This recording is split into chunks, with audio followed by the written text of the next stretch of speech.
In Venezuela, a shift from socialism may be on the horizon. Opposition leader Enrique Capriles will make the defining decision of his political career.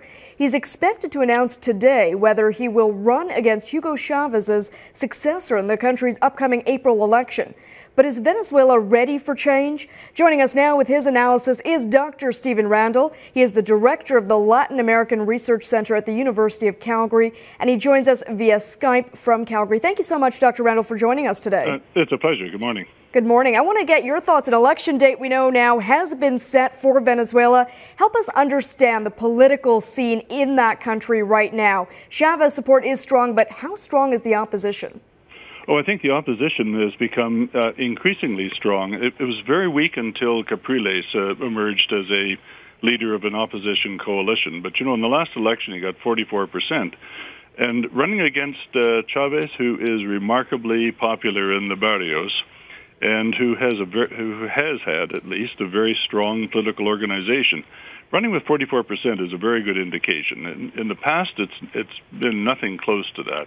I mean, I've worked the elections with the Organization American States in '93, and then in the first of the Chavez referenda, and the opposition was ill-organized, very weak, and they had no magnetic leader. I mean, Capriles has filled that role.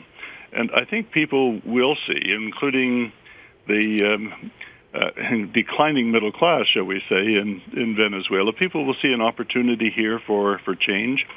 But the change is going to be very slow coming. What we're, I think, looking for will be a gradual shift back toward the political center.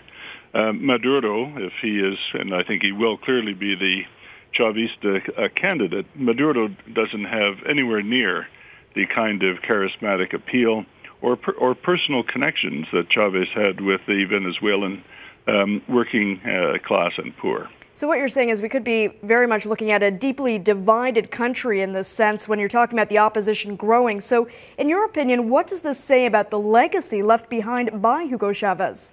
Well, the legacy, you know, is a pretty mixed one. It depends on what depends on where you sit. You know, if you were a member of the Venezuelan elite or upper middle class, including those who left the country, many of whom went to oil industry places like Houston and Calgary, you'd be pretty unhappy with the Chavez legacy. If you were in the barrio and had never had medical care before or free public education, I think you would have been quite happy with the Chavez legacy on one hand. But you know, those are issues about where you sit, which determines largely your perception.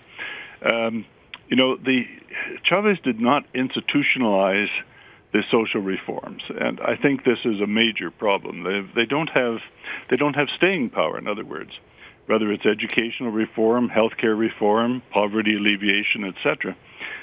There's just no staying power there without the kinds of infusion of cash from the oil industry directly into those systems, and they're not really institutionalized. Crime rates are huge, and Caracas has become one of the most dangerous cities in the Western Hemisphere. Yeah, no doubt there are certain issues and some glaring issues that you've pointed out that the country has to deal with.